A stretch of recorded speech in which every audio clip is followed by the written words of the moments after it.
Now back to the drive with Steve Jackson on FM News Talk Radio, KSRO. All righty, it is your Tuesday. A little loud there, huh? Mary had her headphones up a little too loud. Mary Edwards is here. This is the Vintners Vibe with Gene Arnold Sessions from Sonoma County Vintners. Today we're featuring Mary Edwards Winery, and Mary Edwards herself is back in the studio with us. So good to see you. Good to see you, too. Here, do this. Oh. There you go. Turn it on, maybe? There you go. I can't wait to talk more about you and the winery and how you got into all this. It's very iconic. One of my favorite wineries and wines in wine country. And it's been a while. You've been in before, but it's been quite a while, I think. I think it's been a couple of years. Yeah. Okay. Well, yeah. It's good to have you back. Gene Arnold Sessions is stuck outside of Santa Rosa in meetings and important stuff, but she is on the phone with us. Gene, hello, my dear. Hello, darling. I am here. I have been running around the hinterlands and find myself in the heart of Sonoma Valley and unable to get to the studio. I'm heartbroken. Well, we are too, because I know you love Mary Edwards as like I do, and it would have been great to have you here, but I understand. Well, I am number one of her fan club, Steve. I don't know if you know that. I follow Mary all over the country, in fact. That biggest fan. Hi, Mary. Love your wine. Hi, Gene.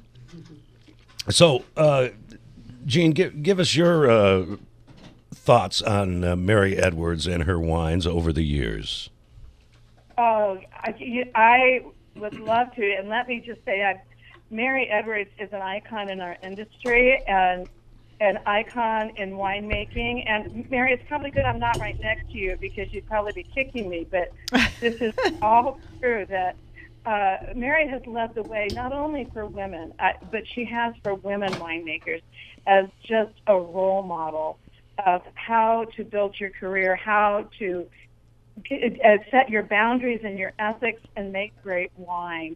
And I followed her from the Kansas Creek to, oh my gosh, Mary, I think you were a short stint at DR Cone. Well, I was consulting there, yeah. Yeah, very, very amazing consulting partners. But I just started following you. And then, Steve, I watched her build, Mary, watched you and Ken build your winery and your list, and have always, always admired you personally and professionally.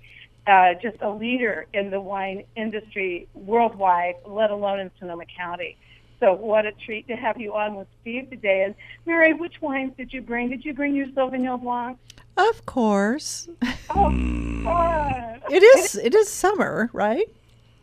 And Mr. Jackson is a big fan of Chardonnay and Sauvignon Blanc, so I'm Yes. sure he's playing. And Mary's Sauvignon Blanc is one of my favorites, no matter what the vintage. What year is this? This is 15? This is our new one. This is we ran out of the 15. Yeah, I can we can imagine. hardly keep our Sauvignon Blanc in stock. I It's can like, imagine. When is it being bottled?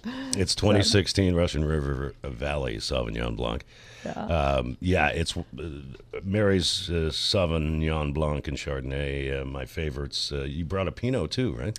Yes, I brought our Meredith Estate, I thought, because that was the first vineyard I planted on my own in 1998. Wow. Time is going by. And Gene, oh God, I lost my train of thought. Do we want That's how good this wine is. He already had one sip, and that's it. Yeah. He's mindless. I took one sip. Oh, I was going to ask Gene about, I'm sure Mary is a major part of the Sonoma County Vintners. Well, yes, we so value her being joining us and being one of our members because of her leadership. And also part of the wine auction this year we're very excited about, Mary, your wonderful, generous donation of an auction lot.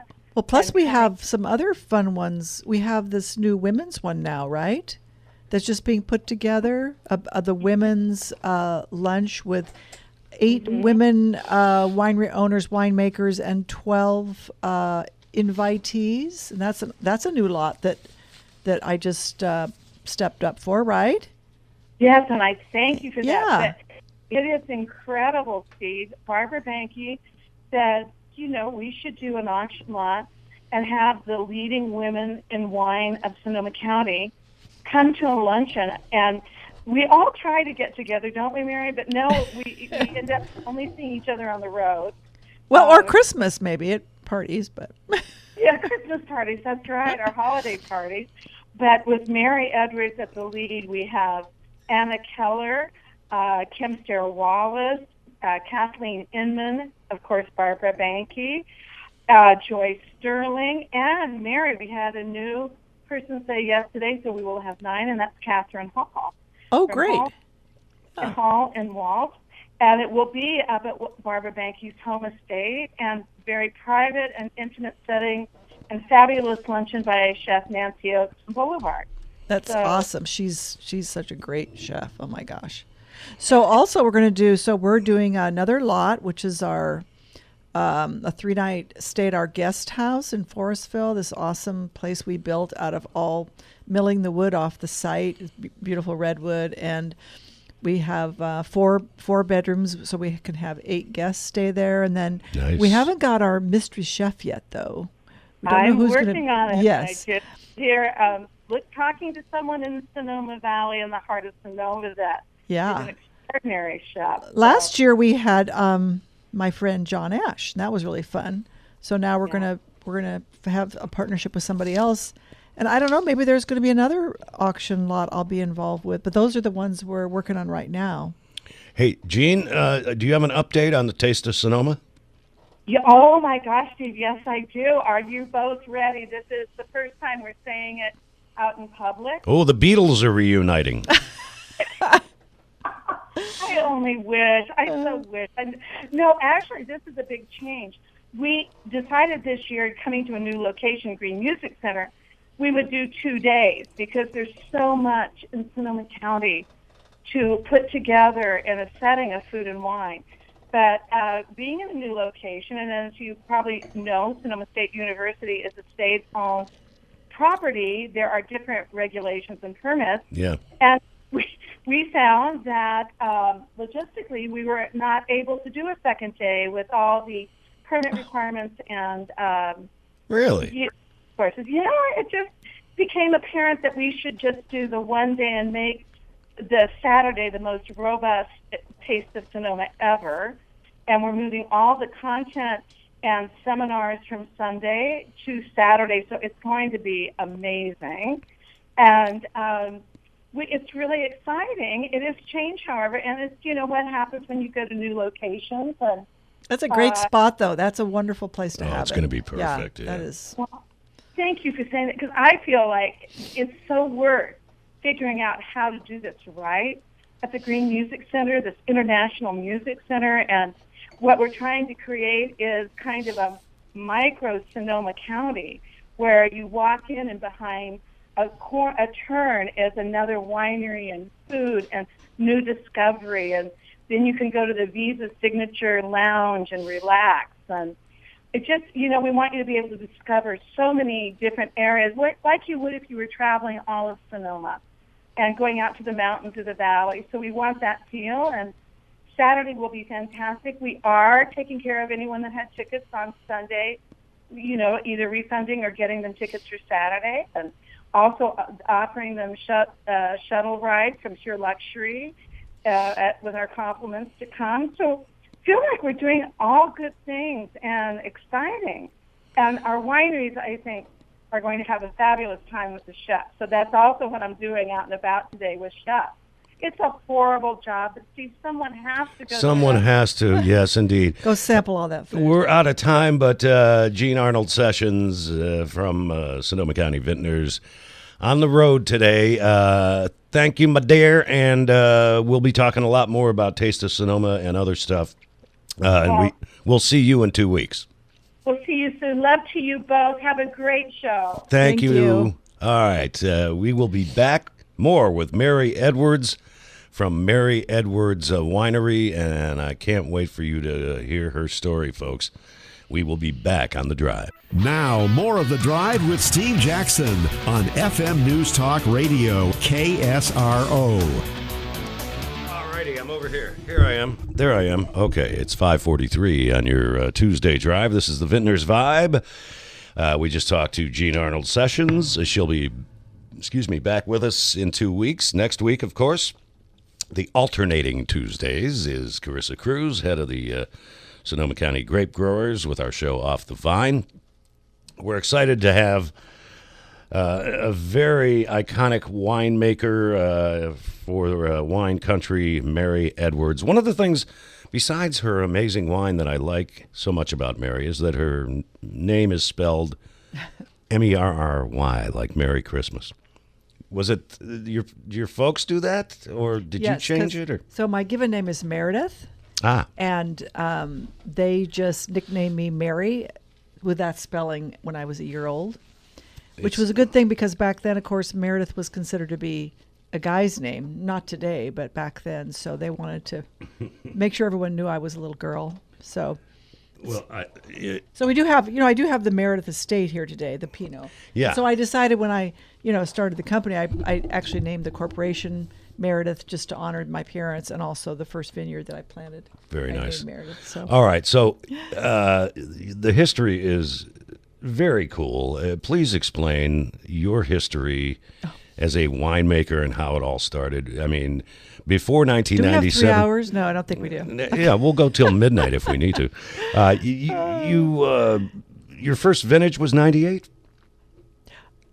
My first vintage with this label was 97, but my first vintage for me as a winemaker was way back in 1974. Wow. Okay. Explain how that started and how did you learn to be such a great winemaker? So I thought making wine was really like making food. I mean, wine is food. When they come to our winery, people often comment how clean it is. And I say, well, it's just like a giant restaurant kitchen. Stainless steel, spotless floors. We're making food here. Yeah. So I learned to cook in self-defense. I can say this, my mother has passed on now. But my mom was not a very good cook. I started cooking for my family at about 13. Wow. And actually, one of my first source books was the Wine Institute. Back then it was called something different. Now let me think.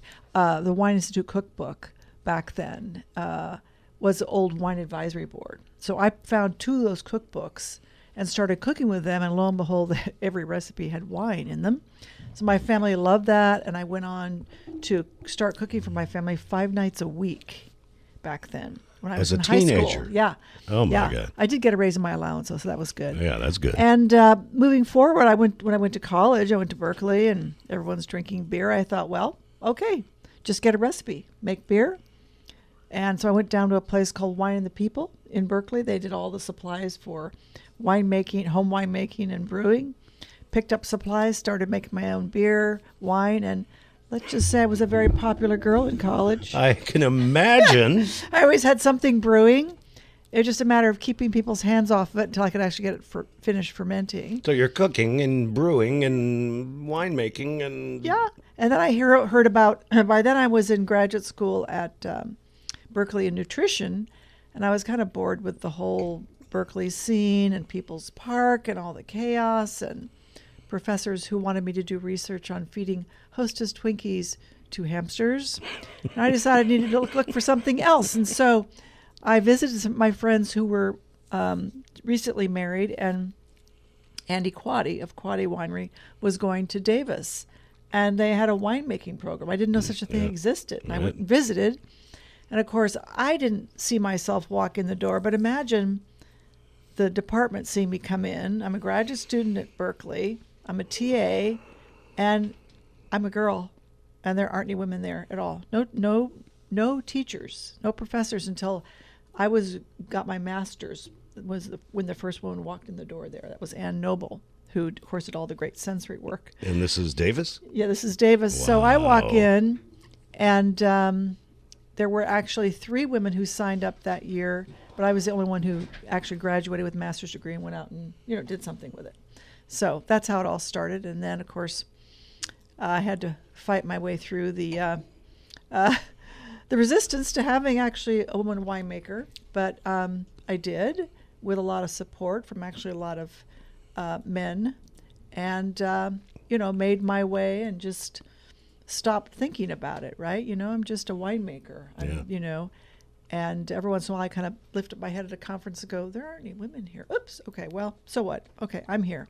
But you eventually were accepted by a majority? So I got my job at Mount Eden, and then I ended up, founding Matanzas Creek. Was the winemaker there for 7 years, and then went on to have my own consulting business for about 10 years when my kids were little. Give me more flexibility. And then I had a group of friends. They were actually my fan club. Believe it or not, I do have a fan club. But anyway, I'm a member of your fan club. Oh, good. Okay. Yeah. Well, maybe you can come with me next time to Hawaii then, because they took me to Hawaii. Okay. And we're sitting on the beach, and people are saying, what are you going to do? You're consulting for all these other people. When are you going to do something for you? Start your own brand. I'm like, oh, I don't know. By then I was divorced. I had 2 little boys. I was just like, okay, I can't deal with this. Anybody want to help me? So some of my friends came up with a business plan. We did a stock offering. I had parties in my backyard, serving a lot of wine, including, now this is interesting. So the white wine I served at those recruitment dinners was a 1979 Matanzas Creek Sauvignon Blanc.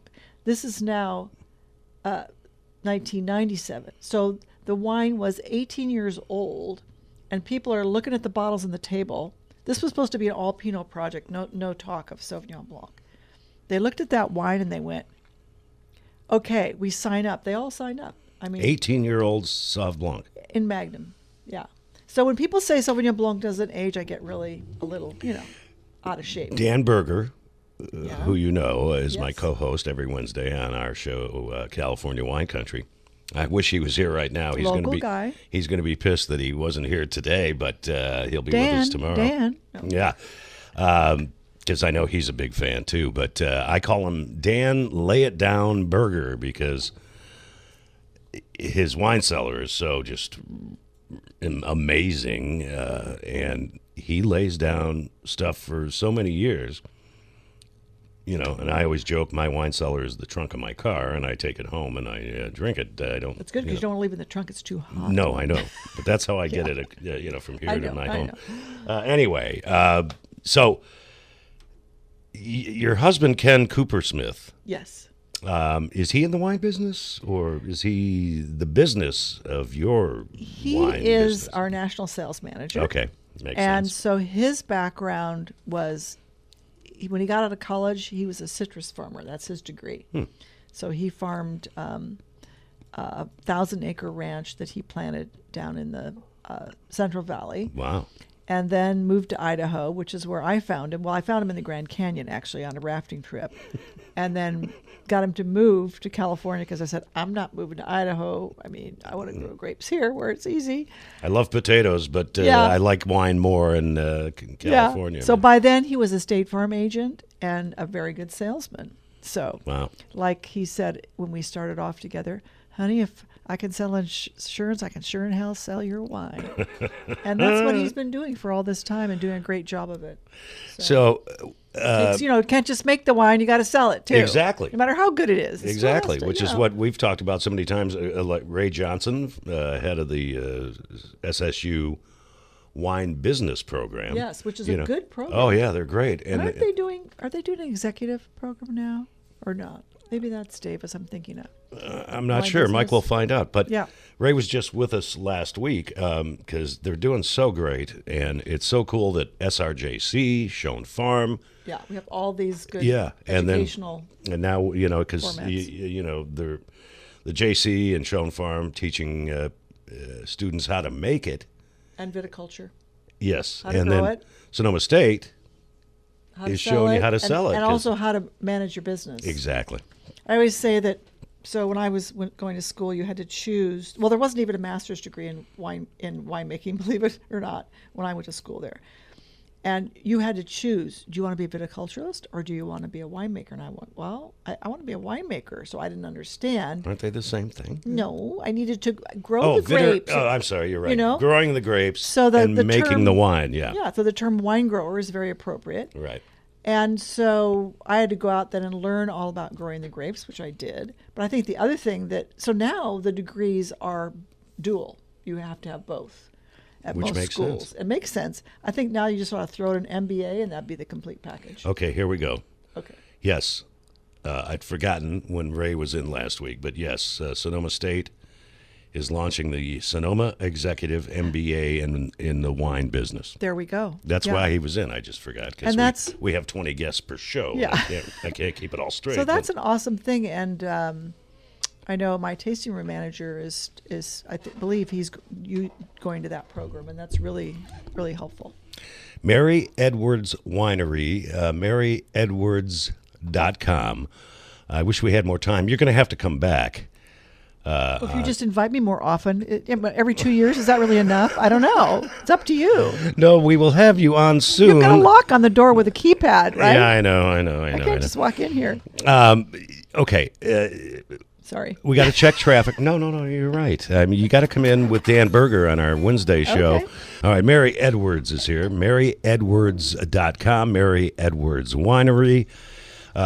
Quickly, since we're short on time, tell me about this 2016, your brand new Sauvignon Blanc. And I've been a fan of your Sauvignon Blanc for years, and this one does not, it just makes me go, oh, yes, thank you. So, yeah, people don't want to run out of the Sauvignon Blanc. Mm-hmm. Or so they tell me. So the thing is that's very funny about this is that when I first started making Sauvignon Blanc in 1979, it was a challenge to myself because back then I didn't like what was going on in California, didn't care for Sauvignon Blanc. And so I tried to figure out a way that I could make Sauvignon Blanc that I would like it, because my whole mantra that I learned from other wise people in this business is make what you love.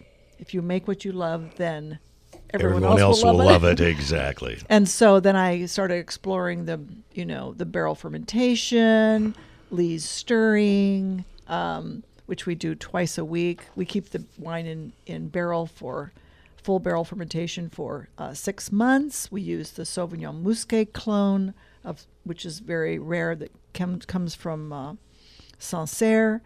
We don't. Sancerre is that's French. It's French. So it comes from the experimental station there. Yeah. And so it's a much different kind of Sauvignon Blanc. It's much more floral, so it gives our wine that really wonderful floral aspect and a lot of richness.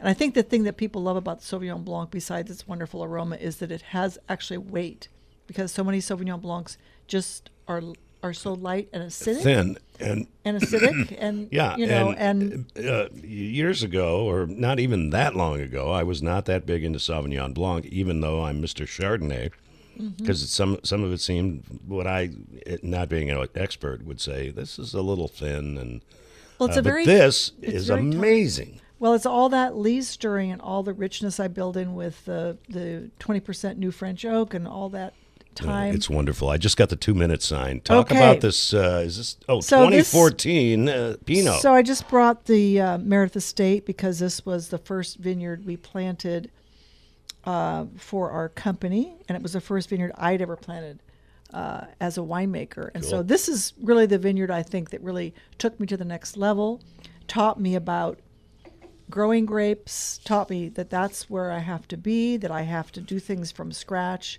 And so we're moving to the all-estate model, which we should have that in place by about 2 more years. All of our grapes will come from our own vineyards. And your winery, tasting room.